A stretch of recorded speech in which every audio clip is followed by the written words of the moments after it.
ঈদ তো তখনই সুন্দর ছিল যখন বুঝতাম না জীবনের মানে কি, যখন মনে করতাম দিনের অর্ধেক সময় না খেয়ে থাকলে 2 দিনে একটা রোজা হয়ে যায়। ঈদ তো তখনই সুন্দর ছিল যখন রোজা না রেখেও সবার আগে ইফতার টেবিলের সামনে হাজির হতাম আর সবার আগে ইফতারি খাওয়া শুরু করতাম। ঈদ তো তখনই সুন্দর ছিল যখন ঈদের নতুন জামা কাপড় কিনে দেওয়ার জন্য আব্বু আম্মুর কাছে কান্নাকাটি করতাম আর মনে করতাম কেউ ঈদের নতুন জামা কাপড় দেখে ফেললেই হয়তো ঈদ শেষ হয়ে যাবে। ঈদ তো তখনই সুন্দর ছিল যখন অন্য সবাই ঈদের জামা কাপড় দেখে ফেলার ভয় আলমারিতে অতি গোপনে লুকিয়ে রাখতাম।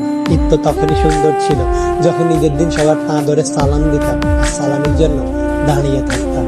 ঈদ তো তখনই সুন্দর ছিল যখন বড়দের দেখতাম তারা কত জায়গায় ঘুরতে যায়, তাদের কত টাকা, আর ভাবতাম কবে জানি বড় হব আর তাদের মতো করে এত সুন্দর করে ঈদ পালন করব।